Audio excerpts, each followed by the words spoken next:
আল্লাহর নবী সাল্লাল্লাহু আলাইহি সাল্লামকে আবু বকর দুই চোখের পানি জানজার করে ছেড়ে দিয়ে কান্না করার বলে, ইয়া রাসূলুল্লাহ, ইয়া হাবিবাল্লাহ, আজকের থেকে একদিন নয়, 2 দিন নয়, 3 দিন নয়, 1 মাস নয়, 2 মাস নয়, 6 মাস আগে যখন আপনি নবী আমাকে বলেছেন, আবু বকর, এমন একটা দিন আসবে যেই দিন আমি নবী তোমাকে সঙ্গে নিয়ে হিজরত করব, আমি সেই দিন থেকে আমি আবু বকর, আপনি নবী আসবেন বলে আপনি নবীর ডাকের আশায় আমি আবু বকর নিজের পিঠটাকে গোটা বিছনার সাথে মিলাই না। একবার আওয়াজ দেন না সুবহানাল্লাহ। আল্লাহর নবীর ডাকের প্রতি কত মহব্বত তার ছিল, কত কুরবান তার ছিল। মেরে প্যারা মুসলমান, নবী করিম সাল্লাল্লাহু আলাইহি সাল্লাম জিজ্ঞেস করলেন, আবু বকর তাহলে তুমি কি করো? আল্লাহর নবী সাল্লাল্লাহু আলাইহি সাল্লামের কথা শুনে আবু বকর সিদ্দিক রাদিয়াল্লাহু তাআলা আনহু বললেন, ইয়া রাসূলুল্লাহ, ইয়া হাবিবাল্লাহ, আমি আবু বকর, আপনি নবী বারবার ডাকতে হবে বলে দরজার সাথে আমি পিঠটা লাগাইয়া সারা রাত্র দাঁড়াইয়া দাঁড়াইয়া আমি আবু বকর জিমাই। একবার আওয়াজ দেখুন না সুবহানাল্লাহ। আল্লাহর নবী সাল্লাল্লাহু আলাইহি সাল্লামের সাহাবী আবু বকর সিদ্দিক রাদিয়াল্লাহু তাআলা আনহু আর বলেন, ইয়া রাসূলুল্লাহ, ইয়া হাবিবাল্লাহ, যেই দিন থেকে আপনি বলছেন আবু বকর তোমাকে লই আমি হিজরত করতে যাই, আবু বকর, আমি আবু বকর সেই দিন থেকে আমি 2টা উট রাখছি, আর ওই 2টা উটকে আমি আবু বকর, একটা আপনার জন্য রাখছি আর একটা আমি আবু বকরের জন্য রাখছি, আর এই 2টা উটকে আমি আবু বকর আজকে 6 মাস ধরে কি করি, তার খেদমত করে। কোন সুবহানাল্লাহ। জানা হোক রাত্র গভীর হয়ে গেল, নবী করিম সাল্লাল্লাহু আলাইহি সাল্লাম আবু বকরকে সঙ্গে নিয়ে কি করলেন, বের হইলেন। যাইতে যাইতে হঠাৎ করে একটা গুহা পেয়ে গেল। গুহা পাওয়ার পরে যখন কি হলো, রাত্রটা শেষ অবস্থা হয়ে গেল, আল্লাহর নবী সাল্লাল্লাহু আলাইহি সাল্লাম বললেন, ও আবু বকর, এই গুহার ভিতরে অবস্থান করো। আবু বকর সিদ্দিক রাদিয়াল্লাহু তাআলা আনহু উনি কি করলেন, নবীকে বললেন, নবী গো, ইয়া রাসূলুল্লাহ, ইয়া হাবিবাল্লাহ, আপনি আগে কি করবেন না, এই গুহার ভিতরে প্রবেশ করবেন না। আমি আবু বকর আগে গুহার ভিতরে প্রবেশ করে দেখি এই গুহার ভিতরে কোন ধরনের বিষাক্ত জিনিস আছে নাকি। আবু বকর সিদ্দিক রাদিয়াল্লাহু তাআলা আনহু বিশ্বনবী সাল্লাল্লাহু আলাইহি সাল্লামকে গুহার বাইরে দাঁড় করালেন। দাঁড় করানোর পরে নবী করিম সাল্লাল্লাহু আলাইহি সাল্লামের সাহাবী ভিতরে প্রবেশ করলেন। প্রবেশ করার পরে দেখে গুহার চারদিক দিয়ে ছোট্ট ছোট্ট গর্তগুলো দেখা যাইতেছে। আল্লাহর নবী সাল্লাল্লাহু আলাইহি সাল্লামের সাহাবী নিজের মাথার পাগড়ি দিয়ে বা চাদর দিয়ে কি করলেন, সমস্ত গর্তগুলো বন্ধ করলেন। শেষ পর্যন্ত সমস্ত গর্ত বন্ধ হয়ে গেল, তার কাপড়গুলো শেষ হয়ে গেল। মেরে প্যারা মুসলমান, একটা গর্ত বন্ধ হয় নাই, একটা গর্ত রয়ে গেল। আবু বকর সিদ্দিক রাদিয়াল্লাহু তাআলা আনহু মনে মনে ভাবতেছে, কাপড়ও তো শেষ, কিন্তু গর্ত একটা রয়ে গেল, না জানি এই গর্তের দিকে কোনো সাপ এসে বিচ্ছু এসে আল্লাহর নবী সাল্লাল্লাহু আলাইহি সাল্লামের কোনো ক্ষতি করে। আবু বকর সিদ্দিক রাদিয়াল্লাহু তাআলা আনহু এই কথা ভাবনা করতে করতে হঠাৎ করে তিনি ভাবলেন, হায়রে, আমার কাছে তো কোনো কাপড় নাই, কোনো গর্ত বন্ধ করার জন্য কোনো ধরনের কোনো জিনিস নাই। শেষ পর্যন্ত তার মনের মধ্যে আসলো, আমার একটা পায়ের গুড়মোড়া দিয়ে আমি গর্তটা বন্ধ করে দেই, আর নবীকে আমার এই গুহার ভিতরে প্রবেশ করার জন্য বলে। একবার আওয়াজ দেখান সুবহানাল্লাহ। আবু বকর সিদ্দিক রাদিয়াল্লাহু তাআলা আনহু উনি গর্তের সম্মুখে কি করলেন, পাটা রাখলেন। পাটা রাখার পরে আল্লাহর নবীকে ডাকলেন। আল্লাহর নবী সাল্লাল্লাহু আলাইহি সাল্লাম ভিতরে আসলেন। আসার পরে বললেন, ইয়া আবু বকর, আমি তো অনেক ক্লান্ত হয়ে গেছি, আমাকে একটু শোয়ার ব্যবস্থা করে দাও। আবু বকর সিদ্দিক রাদিয়াল্লাহু তাআলা আনহু নিজের আঁঠুটা পেরে দিলেন, নিজের ডানটা পেরে দিলেন। আল্লাহর নবী সাল্লাল্লাহু আলাইহি সাল্লাম একটু মাথা রেখে আরাম ফরমাইতেছেন। হঠাৎ করে যখন আল্লাহর নবী তার আঁঠুর মধ্যে শুয়ে গেল বা ডানের মধ্যে শুয়ে গেল, সঙ্গে সঙ্গে ওই গর্তের ভিতর থেকে, যেই গর্তের সম্মুখে আবু বকর সিদ্দিক রাদিয়াল্লাহু তাআলা আনহু নিজের পায়ের গুড়মোড়াটা রাখছিল, বন্ধুগণ, ওই গর্তের থেকে একটি বিষাক্ত সাপ এসে বারবার আবু বকর সিদ্দিক রাদিয়াল্লাহু তাআলা আনহুকে কামড়াইতেছে। আবু বকর সিদ্দিক রাদিয়াল্লাহু তাআলা আনহু উনি বিষের তাড়নায় সহ্য করতে পারে না, বিষের তাড়নায় সহ্য করতে পারে না। একবার মনে মনে ভাবতেছে, হায়রে, আমি যদি এই আমার গুড়মুড়াটা টান দিয়ে নিচ্ছে, আল্লাহর নবীর ঘুম নষ্ট হবে। আমি আবু বকর চাই না, আমি আবু বকরের জন্য আল্লাহর নবীর আরামটা নষ্ট হোক, আমি আবু বকরের জীবন যাইবে, কিন্তু এই গরু মুরাটা আমি এই জায়গা থেকে টান দেব না। কোন সুবহানাল্লাহ। আমার বন্ধুগণ, আবু বকর সিদ্দিক রাদিয়াল্লাহু তাআলা আনহু দুই চোখের পানি রাখতে পারলেন না, বিষের তার নয়, বিষের বিষ সহ্য না করতে পারে দুই চোখের পানি এমনি নিজে আপনা আপনি পড়ে যাইতেছে। হঠাৎ করে এক ফোঁটা পানি আল্লাহর নবীর চেহারা মুবারকের উপর পড়ে গেল। নবী চেতন পেয়ে গেলেন। নবী বলতেছে, আবু বকর, আমার আরামটা কি তোমার জন্য এত কষ্টকর হয়েছে? তোমার চোখ দিয়ে পানি ছাড়তেছ। আবু বকর বলে, ইয়া রাসূলুল্লাহ, আপনার আরাম আমার কোনো অসুবিধা হয় নাই। আল্লাহর নবী বলে, আবু বকর রে, নিশ্চয়ই তোমার বাড়ির কথা তোমার মনে পড়ে গেছে, স্ত্রীর কথা মনে পড়ে গেছে। আবু বকর বলে, ইয়া রাসূলুল্লাহ, ইয়া হাবিবাল্লাহ, যেই দিন থেকে আপনি নবীর উপর ঈমান আনছি, বাড়ির সমস্ত কিছুর চাইতে আপনি নবীর প্রতি বেশি ভালোবাসা আমার হয়ে গেছে। কোন সুবহানাল্লাহ। আবু বকরকে বললাম, আবু বকর, তাহলে নিশ্চয় তোমার ছেলে সন্তানের কথা মনে পড়ে গেছে। আল্লাহ নবী সাল্লাল্লাহু আলাইহি ওয়াসাল্লাম জিজ্ঞেস করার সঙ্গে সঙ্গে আবু বকর বলে, ইয়া রাসূলুল্লাহ, খোদার কসম খেয়ে বলে, যেই দিন থেকে আপনার উপর ঈমান আনছি, সেই দিন থেকে বাড়ি নিজের ছেলে, নিজের বাবা, নিজের মা, সবার চাইতে বেশি ভালো আপনি নবীর জন্য আমি বাসি। সঙ্গে সঙ্গে নবী জিজ্ঞেস করলেন, আবু বকর, তাহলে বুঝতে পারলাম না তুমি কিসের জন্য কান্না করতেছ? আল্লাহ নবী সাল্লাল্লাহু আলাইহি ওয়াসাল্লামের সাহাবী আবু বকর সিদ্দিক রাদিয়াল্লাহু তাআলা আনহু উনি বললেন, ইয়া রাসূলুল্লাহ, ইয়া হাবিবাল্লাহ, আপনি গর্তে আসার আগে চারদিক দিয়ে ছোট্ট ছোট্ট গর্ত ছিল। আমার পাগুড়িটা ছিঁড়ে কি করলাম, চারদিক দিয়ে গর্ত বন্ধ করলাম। শেষ পর্যন্ত একটা গর্ত রয়ে গেল। গর্ত বন্ধ করার মতো কোনো জায়গা নাই। ইয়া রাসূলুল্লাহ, ইয়া হাবিবাল্লাহ, কোনো জিনিস আমার কাছে নাই। শেষ পর্যন্ত মনে মনে ভাবলাম, আমি আবু বকরের পায়ের গোড়াটা রেখে দেই, তাই এই গর্তের মধ্যে কোনো দংশনকৃত কোনো যদি জন্তু থাকে তাহলে এই গর্তের ভিতরে প্রবেশ করতে পারবে না। এই কথা মনে করি আমি আবু বকর কি করলাম, ওই গর্তের সম্মুখে আমি নিজের পাউডার রাখিয়ে দিলাম।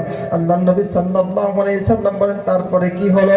আল্লাহ নবী সাল্লাল্লাহু আলাইহি সাল্লামের সাহাবী আবু বকর সিদ্দিক রাদিয়াল্লাহু তাআলা বলেন, ইয়া রাসূলুল্লাহ, ইয়া হাবিবাল্লাহ, আপনি আরাম করতেছেন, আর এই দিক থেকে গর্তের ভিতর থেকে বিষাক্ত সাপ এসে আমাকে বারবার দংশন করতেছে। আল্লাহ নবী বললেন, সাহাবী রে, বারবার সাপে দংশন করে তারপরে তুমি কেন পাটা সরাও না? আবু বকর বলে, ইয়া রাসূলুল্লাহ, ইয়া হাবিবাল্লাহ, আমার জান যাইবে, আমার প্রাণ দুনিয়ার জমিনের থেকে যাইবে, তবু আমি আবু বকর আপনার ঘুমটা নষ্ট করতে পারি না।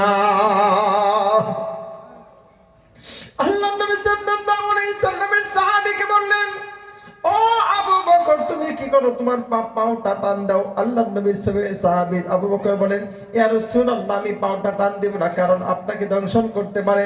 আল্লাহ নবী সাল্লাল্লাহু আলাইহি সাল্লাম বলেন, ও আবু বকর, আমাকে দংশন করবে তো দূরের কথা, জবাব দিয়ে ছাড়তে পারবে না। আল্লাহ নবী সাল্লাল্লাহু আলাইহি সাল্লামের কথা মতো পাটা টান দিলেন। দেওয়ার পরে নবী করিম সাল্লাল্লাহু আলাইহি সাল্লাম বিসমিল্লাহ বলে একটু থুথু মোবারক কি করলেন, তার পায়ের ক্ষত জায়গার মধ্যে লাগিয়ে দিলেন। লাগাইতে দেরি রে, আল্লাহ নবী থুথুটা লাগাইতে দেরি, আবু বকরের শরীরের বিষ পানি হইতে দেরি। কারণ একবার আওয়াজ দেখুন না, সুবহানাল্লাহ। আর ওদের কাছে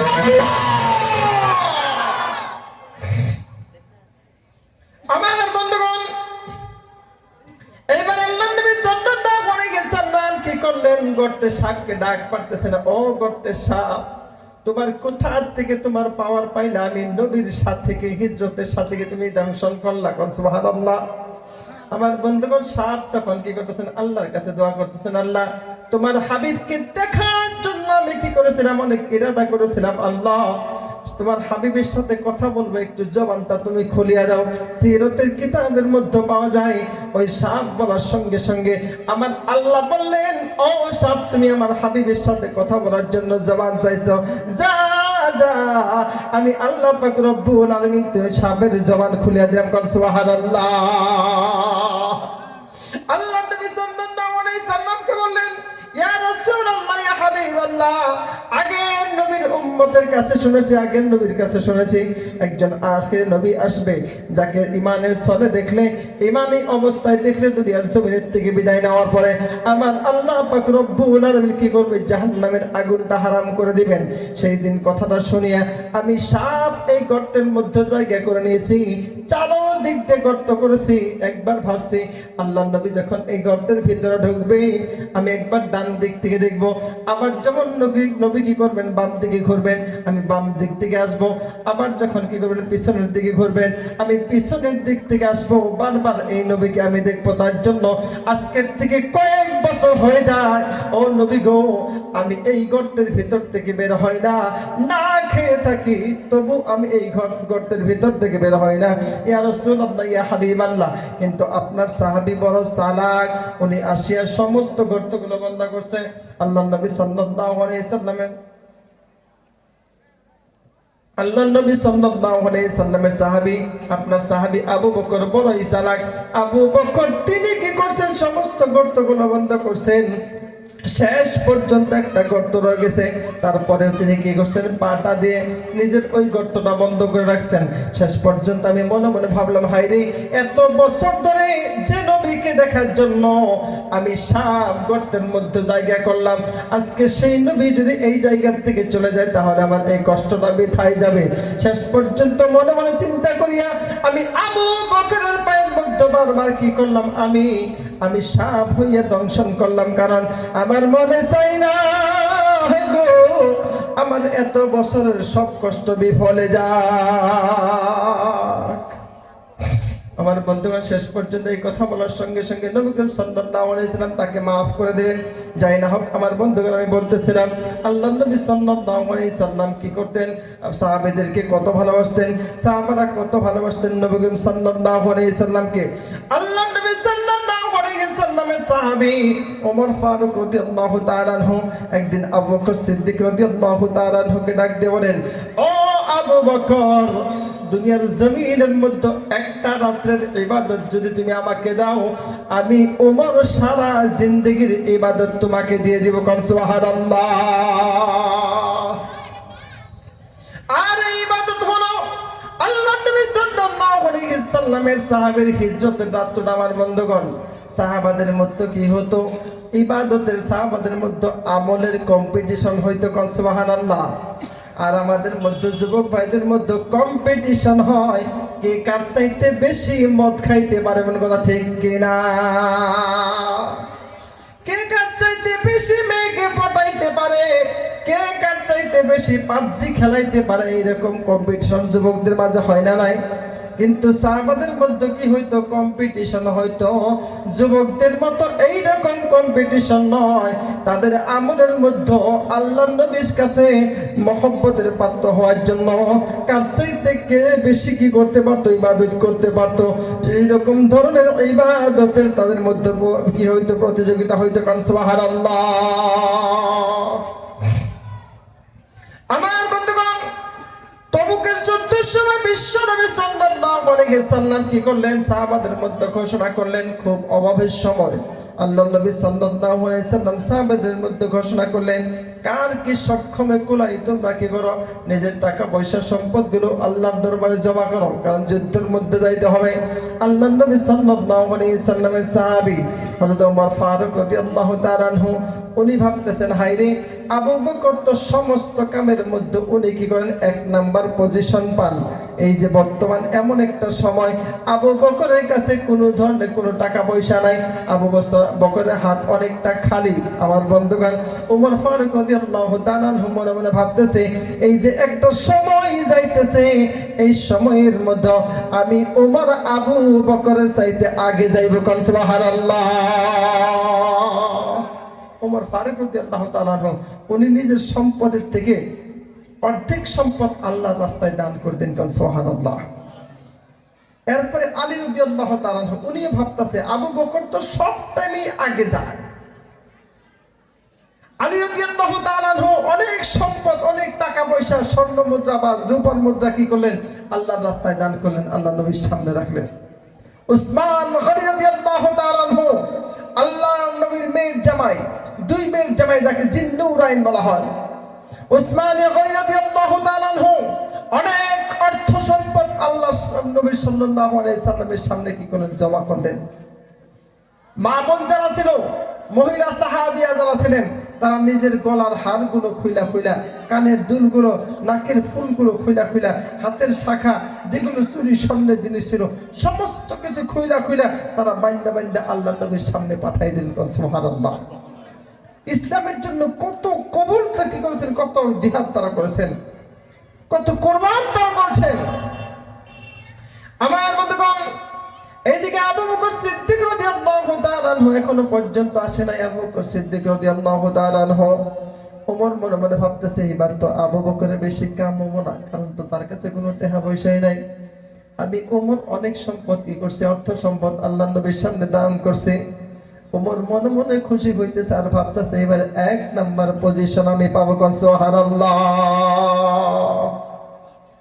উসমান গনি রাদিয়াল্লাহু তাআলা আনহু উনি মনে মনে ভাবতেছেন, হাই রে, এবার তো আবু বকরের কাছে বেশি টাকা পয়সা নাই, আমার মনে হয় রে এবার আমি উসমান আগে যাইব। সুবহানাল্লাহ। আলীরও একই মনোবাসনা। শেষ পর্যন্ত আল্লাহর নবী আবু বকর সিদ্দিক রাদিয়াল্লাহু তাআলা আনহু অপেক্ষায় রয়েছে। সমস্ত সাহাবীগুলা তারা টাকা পয়সা সমস্ত কিছু অর্থ সম্পদ দিয়া দাঁড়ায় রয়েছে যে আবু বকর কি নিয়ে আসে। আবু বকর ছিল নবী করিম সাল্লাল্লাহু আলাইহি সাল্লামের শ্বশুর একদিক দিয়ে, আর আবু বকর ইসলামের শুরুর দিকে আল্লাহর নবী সাল্লাল্লাহু আলাইহি সাল্লামের বন্ধু থাকা অবস্থায় দাওয়াত দেওয়ার সঙ্গে সঙ্গে আবু বকর সঙ্গে সঙ্গে কি করছে, নিজে ঈমানটা এনে নিয়েছে। সুবহানাল্লাহ। আর আল্লাহর নবী কথা বলেছেন, দুনিয়ার তামাম উম্মতের পাল্লা যদি নেকির পাল্লা যদি একদিকে রাখা হয় আর আবু বকরের ঈমানের পাল্লাটা যদি একদিকে রাখা হয়, তামাম দুনিয়ার মানুষের ঈমানের পাল্লাটা হালকা হয়ে যাবে আর আবু বকরের ঈমানের পাল্লাটা ভারী হয়ে যাবে। সুবহানাল্লাহ। সমস্ত সাহাবীগুলো তাকায় রয়েছে, আবু বকর কোথায়, আবু বকর কোথায়। আবু বকর অপেক্ষায় রয়েছে, আল্লাহর নবী নিজেও আবু বকর অপেক্ষায় রয়েছে, কারণ আল্লাহর নবী জানে আমার আবু বকর এমন কিছু কাম করে সমস্ত মানুষেও করলে আবার আবু বকরের মতো হয় না। নবী করিম সাল্লাল্লাহু আলাইহি সাল্লামের সাহাবী আবু বকর সিদ্দিক রাদিয়াল্লাহু তাআলা বাড়ির থেকে ভাঙ্গা জারু ছিল ব্যাগের মধ্যে পড়ছে, হুই ছিল ব্যাগের মধ্যে পড়ছে, সিরা কাপড় ছিল ব্যাগের মধ্যে পড়ছে, যা কিছু ছিল বন্ধুরে আবু বকর একটা টুকলার মধ্যে পড়ছে, ছোট্ট একটা জীর্ণ শীর্ণ টুকলা। দূর থেকে আসতেছে, ওমর ভাবতেছে এবার আমি 1 নম্বর হব, কারণ আবু বকরের হাতে তো একটু সম্পদ, একটু অর্থ সম্পদ। ওমর ফারুক রাদিয়াল্লাহু তাআলা আনহু ভাবে, উসমান গনি রাদিয়াল্লাহু তাআলা আনহু ভাবে, আলী ভাবে আজকে আমি কি হব, আবু বকরকে ওভারটেক করব, আবু বকর আমাদের সাথে পারবে না। আবু বকর কি করতেছে, তিনি হাঁটতে হাঁটতে হাঁটতে জীর্ণ শীর্ণ ব্যক্তি। আমার বন্ধুগণ, শেষ পর্যন্ত আবু বকর সিদ্দিক রাদিয়াল্লাহু তাআলা আনহু আল্লাহর নবীর সামনে আসে কি করলেন, তার টুপলাটা খুলিয়ে দিলেন। খুলিয়ে দেওয়ার পরে ঢালিয়ে দিলেন, দেখা গেল সিরা কাপড় গুলা ব্যাগের থেকে বার হয়েছে, ঝাড়ুটা ব্যাগের থেকে বার হয়েছে, বাড়িতে শুই ছিল তাও বার হয়েছে, যত কিছু ছিল আবু বকরের ব্যাগের থেকে সব কিছু বার হয়েছে। আল্লাহর নবী আবার ডাক দিলেন, ওমর তুমি কি দিছ, তোমার বাড়িতে কি রাইখে আসছো? ওমর বললেন, এতটা দিছি, এতটা বাড়িতে রাখছি। উসমানকে বললেন, ও উসমান তুমি কি দিছ? উসমান বললেন, নবী গো এইটুকু দিছি, আরেকটুকু বাড়িতে রাখছি। আবার আলীকে ডাক দিয়ে বলেন, আলী তুমি কি দিছ? আলী বললেন, এতটুকু দিছি, এতটুকু বাড়িতে রাখছি। শেষ পর্যন্ত আবু বকর সিদ্দিক রাদিয়াল্লাহু তাআলা আনহুকে ডাক দিয়ে বলেন, আবু বকর তুমি বাড়িতে কি রাখছো আর কি নিয়ে আসছো? আবু বকর দুই চোখের পানি জারে জারে করে ছেড়ে দিতেছে আর কাঁদতেছে, ইয়া রাসূলুল্লাহ, ইয়া হাবিবাল্লাহ, আমার বাড়িতে যা ছিল আমি সব কিছু নিয়ে আসছি, ইয়া রাসূলুল্লাহ, ইয়া হাবিবাল্লাহ। সিরা কাপড়গুলো ছিল ওইগুলো নিয়ে আসছি, কারণ যুদ্ধের মধ্যে যাওয়ার পরে জখমি হওয়ার পরে সিরা কাপড়গুলো পুড়িয়ে যদি ব্যান্ডেজ করা হয় ভালো হয়। আমি আবু বকর সিরা কাপড়গুলো বাড়িতে রাখি নাই, ঝাড়ুটা ব্যাগের মধ্যে বইরে নিয়ে আসছি, সুই আসার সুইটাও ব্যাগের মধ্যে বইরে নিয়েছি। আর রাসূলুল্লাহ, এই যা কিছু আসার আপনার সামনে আইনা দিছি। আল্লাহ নবী জিজ্ঞেস করলেন, ইয়া হাবিব, ইয়া আবু বকর, তুমি বাড়িতে কি রেখে আসছো? আবু বকর চিৎকার দিয়ে বলেন, ওগো, বাড়িতে রাখার মতো অন্য কোনো জিনিস আনা, যা কিছু আসল সব কিছু আইনা দিছি। বাড়ির ভাঙ্গা ঝাড়ুটা আইনা দিছি, সিরা কাপড়গুলো আইনা দিছি। আমার বাড়িতে রাখার মতো আর কিছু নাই। দুইটা জিনিস রাখাইছি নবী গো। এক নম্বর হলো আপনি নবীর নাম, দ্বিতীয় নম্বরে আমার আল্লাহর নাম। একবার আওয়াজ দেখুন সুবহানাল্লাহ। আল্লাহ নবী সাল্লাল্লাহু আলাইহি সাল্লামের সাহাবী ওমর বলে, আবু বকর রে, নিজের জিন্দেগীর শেষ সময় ভাবছিলাম তোমার চাইতে আগে যাব, তোমার চাইতে আমি কি করবো, এক নাম্বার পজিশন আগে হাসিল করব। আবু বকর, আমার মনে হয় না দুনিয়ার মধ্যে থাকা পর্যন্ত আমি ওমর তুমি আবু বকরের আগে যাইব। বাবারে, ইসলামের ক্লান্তি লাগলে আবু বকর সিদ্দিক রাদিয়াল্লাহু তাআলা নিজের জিন্দেগীর সমস্ত বস্তুগুলা কি করছিলেন, আল্লাহ নবী সাল্লাল্লাহু আলাইহি সাল্লামের সামনে এসে বিসর্জন করে দিয়েছিলেন। ও বাবা, এই ইসলামের জন্য, আল্লাহ নবী সাল্লাল্লাহু আলাইহি সাল্লামের মাদ্রাসার জন্য আবু বকরের মতো কোন পাগল আছে 10,000 টাকা এই মাদ্রাসার জন্য দিয়ে আবু বকরের সাথে জান্নাতি ওয়ালা তুমি হইবা ইনশাআল্লাহ।